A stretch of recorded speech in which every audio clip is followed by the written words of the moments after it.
Pagi semuanya, perkenalkan nama saya Kadek Bagus Hadi Mahadipa dengan NIM 1817051156. Saya dari Prodi S1 Akuntansi Fakultas Ekonomi Universitas Pendidikan Ganesha. Pada kali ini, saya akan mempresentasikan skripsi saya dengan judul Pengaruh Transformasi Perbankan terhadap harga saham sektor perbankan. Studi kasus pada sektor perbankan di Bursa Efek Indonesia periode 2019 sampai 2021. Sebelum saya masuk ke materi, saya ucapkan selamat datang terlebih dahulu kepada pembimbing utama saya atas nama Nyoman Ari Surya Darmawan, SE/AK/MSI. Kemudian kepada pembimbing pendamping saya atas nama Bapak Ibu Julianto, SE/MSI/AK, serta kepada Ibu penelaah saya atas nama Ibu Dr.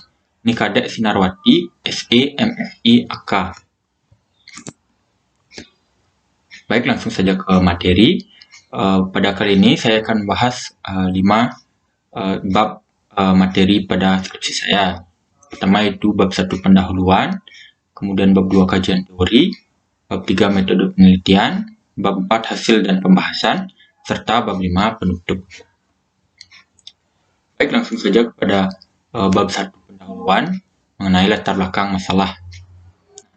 Seperti yang kita ketahui, fintech di sini muncul dan beroperasinya mendistribusikan atau bisa dibilang mengganggu perusahaan incumbent pada sektor perbankan yang cenderung tertinggal dalam mengembangkan maupun memanfaatkan teknologi yang secara maksimal. Nah, ini berpotensi membahayakan sistem perbankan dan layak bahwa bank dapat terganggu sebagai akibat dari kehadirannya. Hal ini dapat ditunjukkan dengan harga rendah dan daya ekspansi yang cepat. Bank tidak beradaptasi ataupun bertindak, maka kemungkinan akan digantikan oleh fintech. Namun pada akhirnya yang terjadi malahan sebaliknya. Seperti yang dikatakan oleh Andi Taufan yang saya kutip dari kontan.co.id selaku Ketua Bidang Humas AFPI, yang menyatakan bahwa kehadiran fintech ini bisa melengkapi dan juga bisa berkolaborasi dengan perbankan yang arahnya ke partnership. Misalnya untuk lending, fasilitas loannya dari perbankan, sedangkan fintech yang menyalurkannya ke masyarakat, ataupun dari credit scoring, fintechnya itu membantu perbankan menyasar target yang lebih luas lagi. Nah, dari penjelasan tersebut, maka mulai terkenalah yang disebut bank digital. Nah, dikutip dari ocbcnisp.com, di sana disebutkan bahwa bank digital merupakan kegiatan perbankan yang seluruhnya dilakukan secara digital ataupun melalui internet. Mulai dari pembukaan rekening tabungan hingga penutupannya dapat dilakukan secara online tanpa harus pergi ke kantor bank terkait. Pertanyaan sekarang, kenapa para investor tertarik untuk berinvestasi pada bank digital ini yang secara terus terang tidak memiliki kantor secara real ataupun hanya perusahaan digital? Nah, dikutip dari bisnis.com, Bima Yudhistira menyatakan alasan kenapa investor tertarik dengan aset dari bank digital, yaitu karena salah satu yang dilihat investor adalah prospek perkembangan perbankan digital di Indonesia yang sangat menjanjikan. Dalam kurun waktu 10 tahun ke depan, bank digital diperkirakan membuat persaingan industri perbankan menjadi lebih efisien. Jumlah sektor usaha yang dibiayai pinjaman meningkat serta mampu menciptakan ekosistem digital yang semakin lengkap. Seperti yang bisa dilihat pada tabel berikut, merupakan bank-bank digital yang asetnya melonjak tinggi pada tahun 2021. Di sini saya menggunakan perbandingan antara tahun 2020 dengan 2021. Seperti yang terlihat, PT Bank Jago Tbk asetnya meningkat sebesar 464,8% dibandingkan tahun sebelumnya. Kemudian ada PT Bank Neo Commerce Tbk yang asetnya meningkat sebesar 49,16% dari tahun sebelumnya. Kemudian ada juga PT Bank Bisnis Internasional Tbk yang asetnya meningkat sebesar 10% dibandingkan tahun sebelumnya. Kita langsung merujuk kepada tujuan penelitian. Nah, tujuan penelitian yang pertama di sini adalah untuk mengetahui bagaimana pengaruh return on asset terhadap harga saham sektor perbankan. Kemudian yang kedua, untuk mengetahui bagaimana pengaruh BOPU atau biaya operasional terhadap pendapatan operasional terhadap harga saham sektor perbankan. Dan yang terakhir, untuk mengetahui bagaimana pengaruh capital adequacy ratio terhadap harga saham sektor perbankan. Adapun manfaat hasil penelitian yang saya lakukan ini, yaitu ada dua. Yang pertama, manfaat teoritis, di mana riset ini mampu menjadi referensi untuk riset kedepannya terkait harga saham sektor perbankan. Dan hasil dari penelitian ini juga diharapkan bisa mengembangkan teori mengenai harga saham sektor perbankan. Kemudian pada manfaat praktis, bisa berguna bagi perusahaan, bagi universitas yang saya naungi sekarang, ataupun bagi investor. Baik, selanjutnya di sini saya akan menjelaskan mengenai bab 2, yaitu kajian teori. Nah, di sini saya menggunakan landasan teori. Yang pertama yaitu teori sinyal. Teori sinyal ini merupakan teori yang dimanfaatkan oleh perusahaan sebagai pemberi arahan kepada calon investor tentang bagaimana manajer menilai potensi perusahaan. Nah, teori sinyal ini mendiskusikan tentang bagaimana semestinya sinyal-sinyal baik atau buruk oleh manajer perusahaan disampaikan kepada pemilik perusahaan. Pemberian informasi tersebut dilakukan oleh manajemen dengan harapan dapat mengurangi timbulnya informasi asimetris. Teori sinyal ini pula membuktikan ketimpangan sumber informasi di antara manajer perusahaan serta pihak lain yang berkepentingan terhadap informasi-informasi mengenai emiten. Kemudian landasan teori yang kedua yaitu kinerja keuangan. Nah, di sini menurut Sutamara pada tahun 2021, kinerja keuangan menjadi dasar capaian manajer saat mengelola finansial perusahaan. Terdapat beberapa penelitian yang menjelaskan bahwa kinerja keuangan itu bertujuan untuk menilai perusahaan yang memiliki hubungan berbanding lurus. Nah, salah satunya menurut Haryanto pada tahun 2016 menjelaskan bahwa kinerja keuangan perusahaan secara pasti berbanding lurus dengan prospek perusahaan. Potensi perusahaan tersebut dapat menjadi sinyal positif yang diberikan oleh manajer kepada pihak pasar modal. Reaksi investor terhadap sinyal positif pada umumnya akan berupaya memperoleh saham perusahaan tersebut. Nah, hal itu berkontribusi dalam peningkatan permintaan saham yang mengarah pada kenaikan harga saham perusahaan sehingga menambah nilai perusahaan. Kemudian landasan teori yang ketiga, di sini saya menggunakan harga saham. Menurut Purnamasari pada tahun 2017, harga saham merupakan salah satu indikator keberhasilan pengelolaan perusahaan perbankan. Karena jika harga saham suatu perusahaan mengalami kenaikan, akan banyak investor yang tertarik untuk berinvestasi di perusahaan. Objek dalam penelitian ini yaitu perusahaan-perusahaan yang masuk ke dalam Bursa Efek Indonesia. Kemudian landasan teori keempat, saya menggunakan return on asset atau disingkat ROA. Nah, ROA ini adalah rasio profitabilitas yang dipakai guna mengetahui efektivitas perusahaan ketika menciptakan laba dengan mendayagunakan total aktiva yang dimilikinya. Profitabilitas terkait pada keahlian industri mendapatkan laba secara menyeluruh, mengkonversi penjualan sehingga memperoleh keuntungan serta arus kas. Kemudian yang kelima, saya menggunakan BOPU atau bisa dibilang beban operasional per pendapatan operasional. Nah, BOPU di sini digunakan untuk mengukur tingkat efisiensi dan kemampuan bank dalam melakukan kegiatan operasinya. Maka dari itu, bank perlu mengetahui efektivitas penyaluran kredit. Salah satunya merupakan kegiatan operasional bank. Maka digunakan rasio BOPU ini untuk mengukur kemampuan manajemen bank dalam mengendalikan biaya operasional terhadap pendapatan operasionalnya. Kemudian yang terakhir, saya menggunakan capital adequacy ratio atau disingkat CAR. Nah, CAR ini merupakan suatu rasio yang menunjukkan sampai sejauh mana kemampuan permodalan suatu bank untuk mampu menyerap risiko kegagalan kredit yang mungkin terjadi. Sehingga semakin tinggi angka rasio ini, maka menunjukkan bank tersebut semakin sehat, dan begitu pula sebaliknya. Kemudian di sini saya menggunakan beberapa penelitian terdahulu. Yang pertama, dari Putri pada tahun 2021 dengan variabel profitabilitas, likuiditas, dan permodalan. Kemudian Asri pada tahun 2017 dengan variabel EPS, ROA, ROE, dan BOPO. Kemudian ada Widianingsih pada tahun 2021 dengan variabel LDR, ROA, dan BOPO. Kemudian ada Fordian tahun 2017 dengan variabel CAR, LDR, dan NPS. Kemudian ada Purnamasari pada tahun 2017 dengan variabel CAR, LDR, dan ROA. Dan yang terakhir saya menggunakan penelitian dari Vietio dan Sulasmiati pada tahun 2017 dengan variabel ROA, ROE, dan EPS.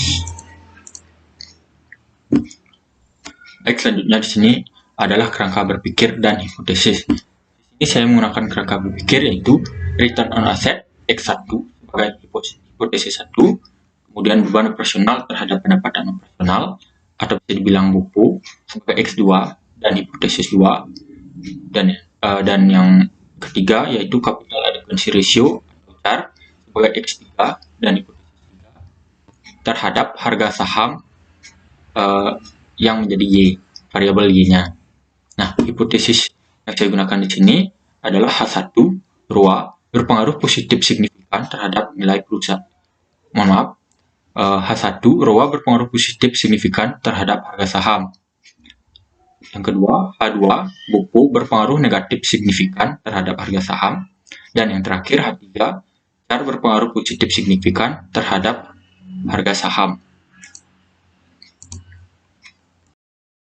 Metodologi penelitian pada bab 3. Nah, yang pertama di sini saya akan menjelaskan rancangan penelitian yang saya gunakan. Yang pertama yaitu mengetahui latar belakang masalah, kemudian membuat rumusan masalah, kemudian menentukan tujuan serta manfaat dari penelitian, kemudian menentukan kajian teori, kemudian membuat hipotesis, pengumpulan data.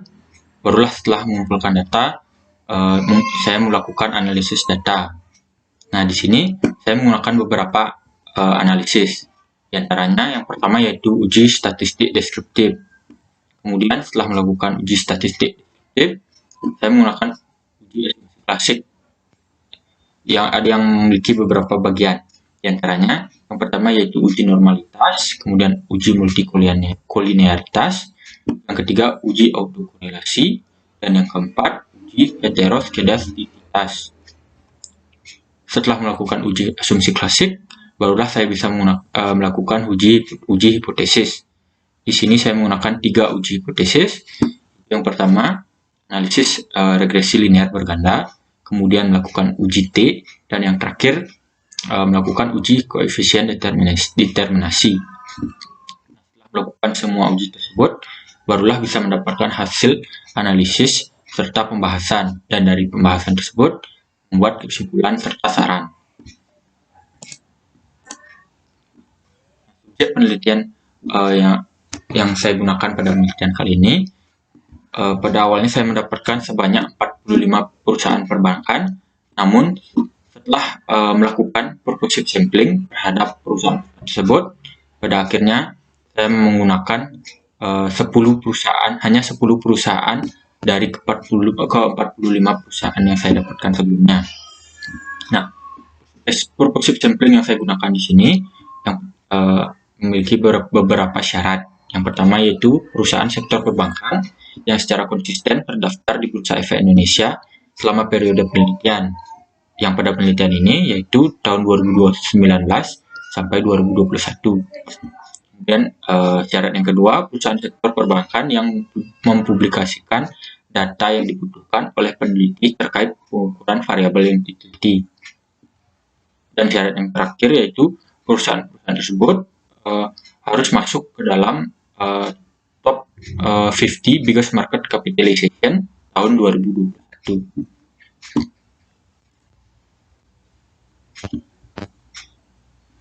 Baik, untuk Selanjutnya yaitu variabel dan definisi operasional variabel penelitian.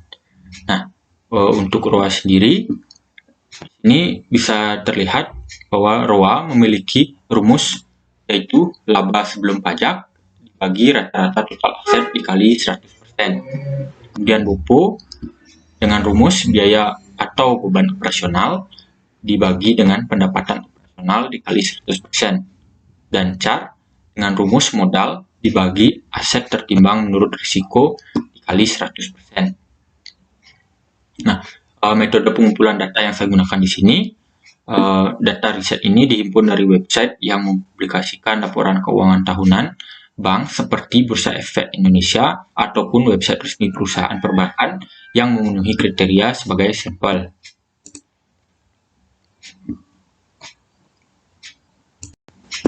Yang dijelaskan tadi, teknik analisis data yang saya gunakan di sini yaitu yang pertama melakukan analisis linear berganda, kemudian uji statistik, kemudian uji asumsi klasik, uji hipotesis, serta melakukan uji koefisien determinasi. Baik, selanjutnya yaitu mengenai bab 4, yaitu hasil dan pembahasan. Nah, seperti yang terlihat pada PowerPoint, ini saya menjelaskan hasil dari analisis statistik deskriptif.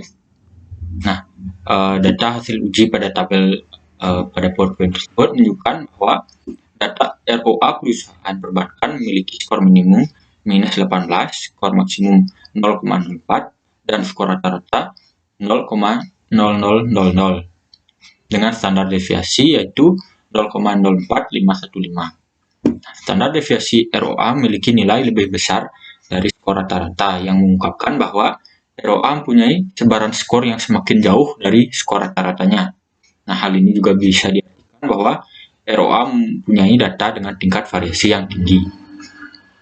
Kemudian data BOPO mempunyai skor minimum 0,58, skor maksimum sebesar 2,88, dan skor rata-rata sebesar 1,0362 dengan standar deviasi yang memiliki nilai sebesar 0,59310. Nah, standar deviasi dari variabel BOPO yang lebih kecil dari skor rata-rata yang mengungkapkan bahwa BOPO mempunyai sebaran skor yang semakin dekat dari skor rata-ratanya. Hal ini juga bisa diartikan bahwa BOPO mempunyai data dengan tingkat variasi yang rendah. Kemudian data CAR memiliki skor minimum 0,02, skor maksimum 2,88, dan skor rata-rata sebesar 0,3493, serta mempunyai standar deviasi sebesar 0,36916. Standar deviasi berasal dari variabel CAR lebih besar dari skor rata-rata, yang mengungkapkan bahwa CAR memiliki sebaran skor yang semakin jauh dari skor rata-rata CAR. Hal ini juga bisa diartikan bahwa CAR mempunyai data dengan tingkat variasi yang tinggi. Dan data harga saham mempunyai skor minimum Rp26, skor maksimum Rp16.000, dan skor rata-rata sebesar Rp4.254,10, serta standar deviasi sebesar Rp3.420,275. Standar deviasi dari harga saham lebih kecil dari skor rata-rata. Hal ini mengungkapkan bahwa harga saham sebaran skornya semakin dekat dari skor rata-rata dari harga saham ini. Hal ini juga bisa diartikan bahwa harga saham mempunyai data dengan tingkat variasi yang rendah. Kemudian kita menuju ke hasil dari uji asumsi klasik. Nah, yang pertama yaitu uji normalitas. Berdasarkan dari tabel yang saya tunjukkan pada PowerPoint, bahwa nilai SIG sebesar 0,775 dan yang mengartikan bahwa nilai SIG-nya itu lebih besar dari 0,05. Nah, untuk statistik Kolmogorov-Smirnov-Z, berdasarkan kriteria uji normalitas, data terdistribusi normal jika SIG-nya lebih besar dari 0,05. Hal ini menunjukkan bahwa sebaran data berdistribusi normal karena lebih besar dari 0,05. Kemudian yang kedua yaitu uji multikolinearitas. Seperti yang terlihat pada tabel, bahwa nilai VIF dari masing-masing variabel bebas lebih kecil dari 10. dan nilai toleransi lebih dari 0,10. Nah, nilai korelasi di antara variabel bebas dapat dikatakan mempunyai korelasi yang lemah. Dengan demikian dapat disimpulkan bahwa tidak terjadi multikolinearitas.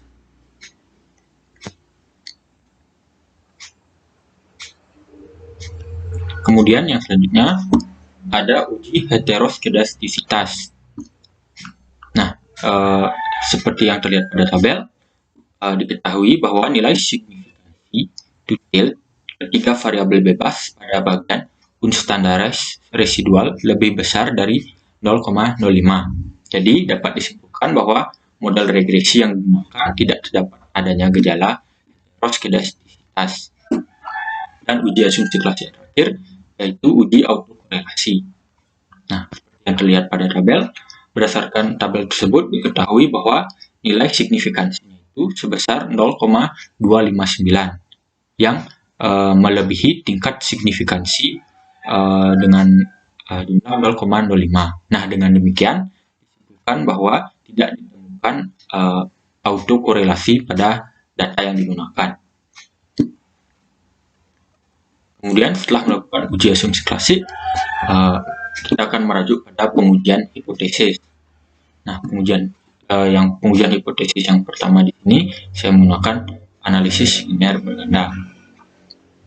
Seperti yang terlihat pada tabel, berdasarkan perhitungan regresi linear berganda pada tabel tersebut, maka didapatkan hasil persamaan regresi yang seperti Y sama dengan 3.838,937 ditambah 12.989,365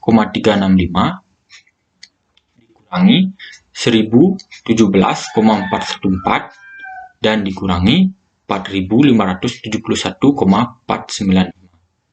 Nah, berdasarkan model regresi yang terbentuk, maka dapat diinterpretasikan hasil sebagai berikut. Nah, yang pertama, konstanta 3.838,937 menunjukkan jika variabel ROA, BOPO, dan CHAR memiliki bernilai konstan, maka variabel harga saham memiliki nilai 3.838,937. Kemudian yang kedua, koefisien regresi ROA bernilai 12.989,365. yang artinya ROA memiliki pengaruh positif terhadap harga saham. Jadi apabila variabel ROA naik dengan 1 yang berlaku anggapan variabel bebas lainnya tetap, sehingga variabel terikat yang pada menggunakan harga saham akan tercatat naik senilai 12.989,365. Yang ketiga, koefisien regresi BOPO bernilai minus 1017,414, yang artinya BOPO berpengaruh negatif terhadap harga saham. Jadi apabila variabel BOPO naik sebesar 1 dengan anggapan variabel bebas lainnya tetap, sehingga variabel terikat atau harga saham akan tercatat menurun senilai minus 1017,414. Kemudian yang terakhir, koefisien regresi CHAR bernilai 4.571,495, yang artinya CHAR berpengaruh positif terhadap harga saham. Jadi apabila variabel CHAR naik sebesar 1 dengan anggapan variabel bebas lainnya tetap, sehingga variabel terikat atau harga saham akan tercatat naik sebesar 4.571,495. Kemudian pengujian hipotesis yang kedua, saya menggunakan uji T. Nah, uji T ini menggunakan untuk menentukan analisis pengaruh ROA BOPO dan CHAR terhadap harga saham secara parsial, di mana dapat dilihat dari besarnya nilai probabilitas pada uji T. Seperti yang terlihat pada tabel, bisa dilihat pada uji hipotesis yang pertama, pada hasil pengujian hipotesis pertama yang menunjukkan bahwa E1 atau ROA memiliki nilai signifikansi uji T sebesar 0,382. Nah, di mana nilai tersebut lebih besar dari 0,05, sehingga hipotesis 1 ditolak. Jadi, hal ini juga menandakan bahwa secara parsial, variabel ROA tidak mempunyai pengaruh yang signifikan terhadap saham. Jadi, handle ROA tidak handal ROA tidak berpengaruh terhadap harga saham dapat diterima. Kemudian yang kedua, uji hipotesis 2. Nah, hasil pengujian hipotesis kedua menunjukkan bahwa X2 atau buku memiliki nilai signifikansi uji T sebesar 0,388, di mana nilai tersebut lebih besar dari 0,05, sehingga H2 ditolak. Jadi, hal ini juga menandakan bahwa secara parsial, variabel buku tidak mempunyai pengaruh yang signifikan terhadap harga saham. Jadi, H0 buku tidak berpengaruh terhadap harga saham dapat diterima. Mohon maaf, H0 buku berpengaruh negatif terhadap harga saham dapat diterima. Kemudian uji hipotesis yang ketiga, hasil pengujian hipotesis ketiga menunjukkan bahwa X3 atau char memiliki nilai signifikansi uji T sebesar 0,023, di mana nilai tersebut lebih kecil dari 0,05, sehingga H3-nya diterima. Jadi dapat disimpulkan bahwa char berpengaruh secara signifikan terhadap harga saham, sehingga X3-nya dapat diterima. Kemudian pengujian hipotesis terakhir yaitu koefisien determinasi R kuadrat. Nah, koefisien determinasi menunjukkan seberapa besar pengaruh variabel X terhadap variabel Y yang ditunjukkan dengan nilai adjust R square. Nah, seperti yang terlihat pada tabel, diketahui bahwa koefisien determinasi sebesar 0,095. Hal ini menunjukkan bahwa 9,5% variabel harga saham dipengaruhi oleh variabel ROA, buku, dan char, sedangkan 90,5% dipengaruhi oleh faktor lain. Sesuai dengan pengujian hipotesis yang sebelumnya, maka di sini saya akan menjelaskan pengaruh ROA terhadap harga saham.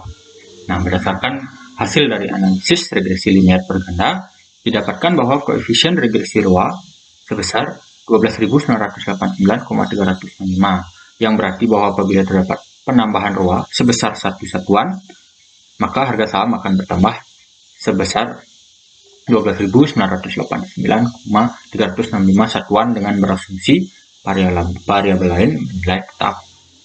Kemudian pengaruh buku terhadap harga saham. Berdasarkan hasil analisis regresi linear berganda, didapatkan bahwa koefisien regresi buku sebesar minus 1017,414, yang berarti bahwa apabila terdapat penambahan buku sebesar 1 satuan, maka harga saham akan berkurang sebesar minus 1017,414 satuan dengan berasumsi bahwa variabel lain bernilai tetap. Kemudian yang terakhir yaitu pengaruh char terhadap harga saham. Nah, berdasarkan hasil analisis regresi linear berganda, didapatkan bahwa koefisien regresi char sebesar 4.571,495, yang berarti bahwa apabila terdapat penambahan char sebesar 1 satuan, maka harga saham akan meningkat sebesar 4.571,495 satuan dengan asumsi variabel lain bernilai tetap. Baik, untuk yang bab terakhir yaitu bab 5, simpulan dan saran. Nah, simpulan yang bisa ditarik dari penelitian yang saya lakukan ini, yaitu berdasarkan hasil penelitian dan pembahasan yang telah dilakukan, dapat ditarik simpulan yaitu ROA berpengaruh positif tidak signifikan terhadap harga saham, buku berpengaruh negatif tidak signifikan terhadap harga saham, dan char berpengaruh positif signifikan terhadap harga saham. Nah, untuk saran di sini memiliki 3 bagian, yaitu pertama bagi masyarakat, yang kedua bagi investor, dan yang ketiga untuk peneliti selanjutnya. Nah, saran yang untuk bagi masyarakat serta investor di sini, saya menggunakan bagi pembuat kebijakan pada perusahaan perbankan yang listing di Bursa Efek Indonesia selama periode 2019 sampai 2021, disarankan untuk melakukan pembahasan mengenai ROA, buku, dan char agar investor dapat melakukan analisis yang tepat dalam menentukan prospek perusahaan. Kemudian saran bagi peneliti selanjutnya yaitu berdasarkan hasil penelitian yang menyatakan bahwa koefisien determinasi variabel harga saham yang dipengaruhi oleh variabel ROA, buku, dan char sebesar 9,5%, sedangkan 90,5% dipengaruhi oleh faktor lain. Nah, berdasarkan hal tersebut, dapat diketahui bahwa masih terdapat variabel lain yang mempengaruhi harga saham dan memiliki kemungkinan persentase yang lebih tinggi. Dengan demikian, disarankan bagi peneliti selanjutnya dapat menggunakan variabel dependen lain yang dapat memiliki pengaruh terhadap harga saham. Dan ada tambahan untuk peneliti selanjutnya, disarankan untuk memperluas populasi penelitian, yaitu seperti memilih ruang lingkup sektor perusahaan yang lebih luas, sehingga diperoleh hasil penelitian yang lingkupnya juga lebih luas. Selain itu, pemilihan periode penelitian juga disarankan untuk memilih periode yang lebih panjang atau lebih lama. Baik, sekian presentasi mengenai skripsi yang saya buat di sini. Apabila ada salah kata, saya mohon maaf, dan saya akhiri dengan sekian dan terima kasih.